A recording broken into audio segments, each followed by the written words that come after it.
میں یہ گزارشات بیت اللہ کے سامنے بیٹھ کر ریکارڈ کر رہا ہوں. اللہ کرے کہ میں پوری خلوص نیت کے ساتھ کچھ مختصر لفظوں میں ضروری اور مفید باتیں پیش کر سکوں. پہلی بات تو یہ ہے کہ پچھلے چند دنوں سے بہت سے میرے مخلص احباب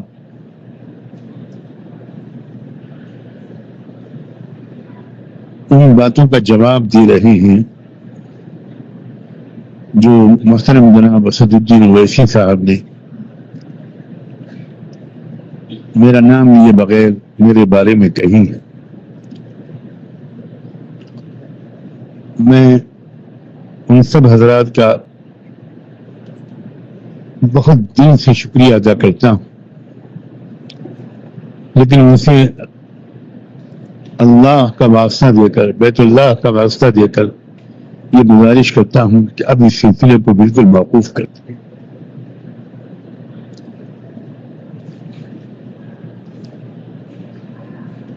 ہماری اصل توجہ ملک میں اسلام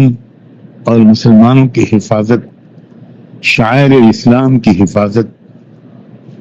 مساجد، مدارس، اوقاف، قبرستان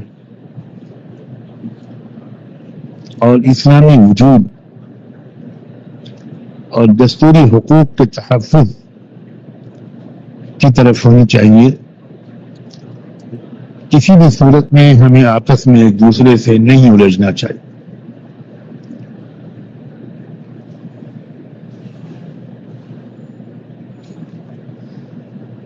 جو حضرات میرے دفاع میں وہ باتیں کہہ رہے ہیں، میں ان کا احسان مند. پھر بھی میں گزارش کرتا ہوں اللہ کے واسطے اب اس سلسلے کو موقوف کر دیجیے اور لوگوں کی توجہ کو اصل مسائل کی طرف مرکوز رکھنے کی بھرپور کوشش کرتے ہیں. بہت اللہ کا میرے اوپر فضل ہے، بہت کرم ہے. میرا عرصے سے معمول ہے کہ جو حضرات میرے بارے میں کچھ غلط فہمیوں یا بدگمانیوں کی بنیاد پر بہت سی تلخ تن باتیں کہتے ہیں، جو میری رائے میں پوری جانبداری کے ساتھ غلط اور بے بنیاد ہوتی، الحمدللہ ان حضرات کے لیے میرا بہت پہلے سے معمول ہے کہ میں ان کے لیے نماز کے بعد دعائیں کرتا ہوں، کچھ صدقہ نکال کر اس کا ثواب اللہ سے مانگتا ہوں کہ ان کو عطا فرما دے، اور اگر ان سے کوئی غلطی ہوئی ہو تو درگزر فرما، ان کو اپنی غلطی کا احساس کرنے کی توفیق عطا فرما، اور غلطی مجھ سے ہو رہی ہو تو مجھے احساس اعتراف کرنے کی توفیق عطا فرما. میں اس جگہ پر بیت اللہ کے سامنے اللہ کی قسم کھا کر عرض کرتا ہوں کہ سینکڑوں بار الحمدللہ مجھے اس طرز عمل کو اپنانے کی توفیق ہوتی رہی،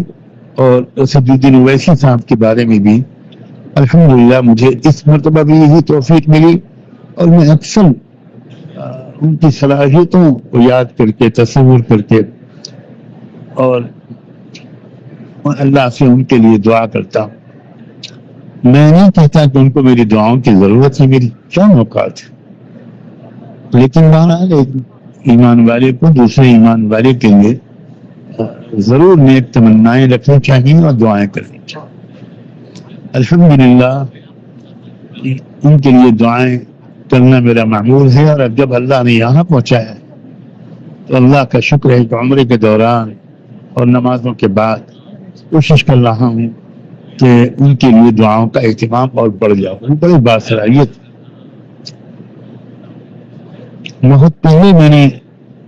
ملت ٹائمز کے انٹرویو میں ان کے بارے میں کہا تھا کہ یہ بات بالکل صحیح نہیں ہے کہ ان کی وجہ سے فرقہ پرست طاقتیں طاقتور ہو رہی ہیں،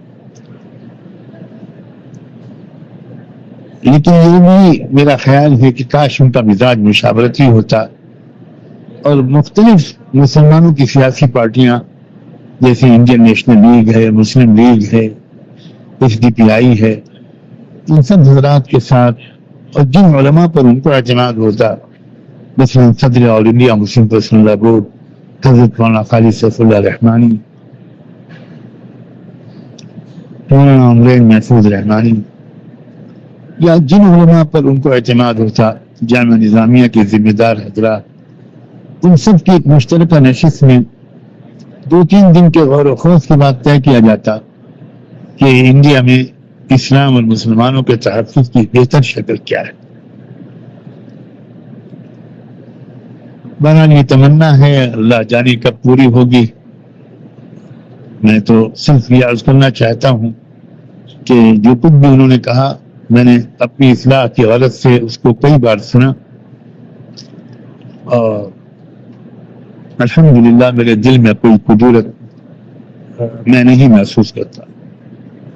لا تجعل في قلوبنا غلا للذين آمنوا ربنا إنك رؤوف رحيم۔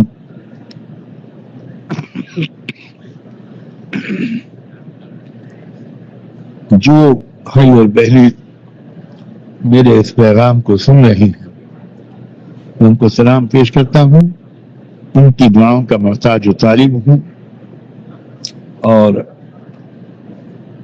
سب کے لیے دعاؤں کی توفیق اللہ سے مانگتا ہوں۔ جزاکم اللہ وبارک فیکم، السلام علیکم ورحمۃ اللہ وبرکاتہ۔ یہ جو آوازیں آپ سن رہے ہوں گے پس منظر میں، یہ سب اللہ کے بندے ہزاروں لاکھوں کی تعداد میں جو آئے ہوئے ہیں، کوئی پڑھ رہا، قرآن پڑھ رہا ہے، کوئی ذکر کر رہا ہے، کوئی دعا مانگ رہا ہے، وہ ان کی آوازیں۔ فی امان اللہ۔